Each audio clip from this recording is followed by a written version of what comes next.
বন্ধুরা কেমন আছো? সবাই ভালো আছো তো? আমি ভালো আছি। ভাবলাম একটু রান্না করতে করতে তোমাদের সঙ্গে একটু গল্প করে নিই, আর কি রান্না করছি সেটাও দেখানো হয়ে যাবে। দেখো, আমি কাটাপোনা মাছ এনেছি, সেটা একটুখানি নুন হলুদ মাখিয়ে মাছটাকে ভেজে নিচ্ছি। কাটাপোনা মাছ রোজ খেতে ভালো লাগে না, কিন্তু এটা দেখো জ্যান্ত মাছ তো, এটা সবজি দিয়ে ঝোল বানালে একটা খাওয়াও হয় আর ভালোও লাগে। তাই ভাবলাম তোমাদের সঙ্গে একটু শেয়ার করি, গল্পও করি। কেমন আছো তোমরা?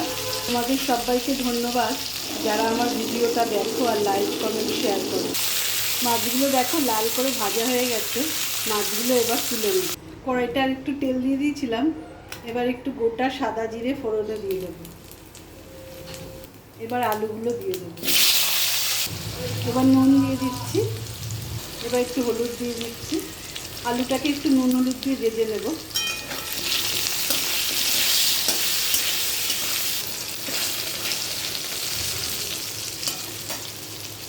এবার খুব সামান্য পেঁয়াজ দেবো। পেঁয়াজটা দিলে মাছের একটা আঁশকিনি যে গন্ধ সেটা থাকে না।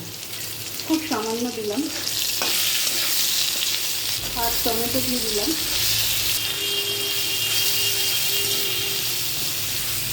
টমেটো পেঁয়াজটা ভাজা হয়ে গেছে, এবার একটু আদা বাটা একটু কাঁচা লঙ্কা দিয়ে দিচ্ছি।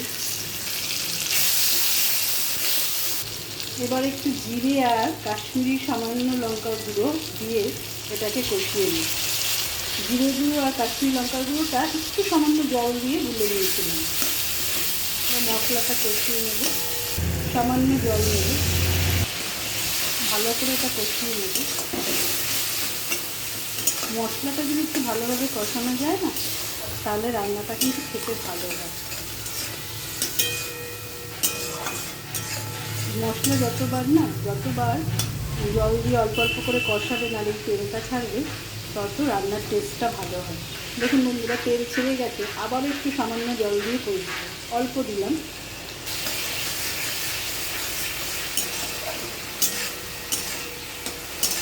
খুব মশলা বেশি না দিয়েও যদি আঁচ কমিয়ে এইভাবে রান্না করা যায় না, তাহলেও কিন্তু খেতে স্বাদ হয়। যারা একটু কম তেল পাতলা ঝোল পছন্দ করেন তারা এইভাবে করতে পারেন, কিন্তু সময়টা বেশি লাগে। আঁচ কমিয়ে একদম ধিমে আঁচে করবেন এইভাবে। দেখুন না, জলটা দিয়েছিলাম সেটা টেনে দিয়ে আবার তেল ছাড়তে শুরু করে দিয়েছি। মশলাটা দেখুন বন্ধুরা কষে গেছে একদম। আমি দুবার করে জল দিয়ে অল্প অল্প করে কষিয়েছিলাম, পুরোটা তেল ছেড়ে গেছে। এবার আমরা জল দিয়ে দেবো। পেঁয়াজ টমেটো এগুলো খুব সুন্দরভাবে ভেজে গলে মিলে গেছে। পাতলা ঝোল করবো যেহেতু, সেহেতু একটু বেশি জল দেবো। আলুটা সেদ্ধ হবে, মাছটা সেদ্ধ হবে। এবার ঝোলটা ঢেকে দেব। দেখুন বন্ধুরা, ঝোলটা ফুটছে। আলুটা সেদ্ধ হয়েছে কিনা দেখে নেব।